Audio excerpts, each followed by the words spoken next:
Now we'll begin with questions from the audience, and I want to begin with a question that, although it's addressed to Mr. Johnson, I'm going to pose it to all of the commission candidates, starting with the candidates for the third seat. And the question is, what do you think the benefits to Latah County would be if Medicaid is expanded? I think if you feel like there aren't any benefits, then you can certainly address that as well. But Mr. Scott, we'll start with you. So, with the passage of Proposition 2, the Medicaid expansion, Latah County is currently spending about $600,000 a year on the Indigent Care Fund. So, for people who fall outside the Medicaid gap, if they go to the emergency room and they don't have health insurance, the county currently picks up the first $11,000 of that tab. With the passage of the Medicaid expansion, that's $600,000 that the county can use for other things, be it drug dogs for the sheriff's department, more officers. My personal project that I want to see happen is an expansion of the transportation system. So I think the Medicaid coverage expansion is wonderful. Thank you. Thank you, Mr. McGraw. Well, it's no secret at all that I absolutely, unequivocally, unapologetically support Medicaid expansion, that's for sure. One of the issues is if it does, the initiative does pass, we're going to have to rely on our legislators to make sure that they fund it, that they don't sideboard it to death. I've been using those words. So if in fact it does get passed and it does, we get to reap the full benefits of that. 600 might be, it's between 500,000 and 600,000 the county will save, and we certainly have plenty of other things we can do with that money, that's for sure. We've been working very hard to do raises throughout the county. The last 6 years we've given 4% raises across the board. When I became a county commissioner, we were losing 4 and 5 deputies a year to other cities. That's money we could use to help reward our deputies and our employees to keep them around and keep them rewarded for the fine work they do for us. So believe me, there's plenty of money, plenty of things we can do with some extra money at the county level, that is for sure. So. Thank you. Ms. LaFortune. I too support Medicaid expansion, vote yes on Proposition 2, and for the financial reasons that were explained as the benefit to the county, but also because what this would do is it would cover 62,000 Idahoans that currently fall into what's called the Medicaid gap, or they make too much money to qualify for Medicaid, and they don't make enough money to qualify for health care subsidies. So getting those folks health insurance is a big deal, because if you have health insurance, then you go to the doctor when you're sick, or you go to the doctor when your problems are small. You don't wait until it's an emergency and it's a catastrophe. And so I don't think we can quite quantify the benefits of a healthier population. If a population starts out healthy, the benefits will expand into all different areas within the county. So the financial reasons are definitely there, but we also have to think about what can we do to make our population in Idaho more healthy, and I believe the answer is Medicaid expansion, so that people can get health insurance, so they get health care when they need it, as opposed to in an emergency. Thank you. Mr. Johnson. Okay, Richard, what was the question again? Okay. What do you think the benefits to Latah County would be if Medicaid is expanded? Okay, the other three commissioners have hit all the high spots. There's money to be recouped. There's a possibility we don't have to budget that $500,000. I have a goal with that $500,000. Carrie touched on one of those goals, and that's a drug dog for law enforcement. Highly needed. Crime in Latah County is down at close to 17%. Most of that is drug related. The other goal I have with that is, follow me close here, is zero increase on our budget for 2020. Currently, we are spending $19.7 million.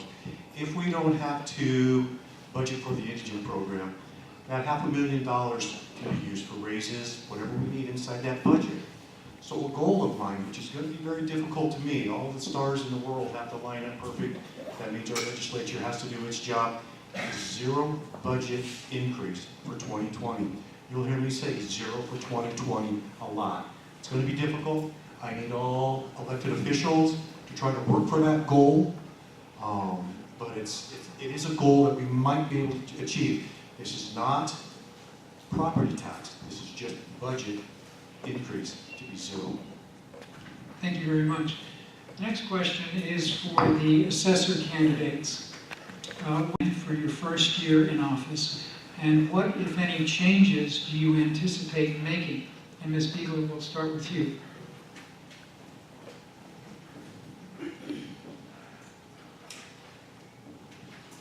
My first year in office, I'm sure it will only take about 2 or 3 months for me to learn the job,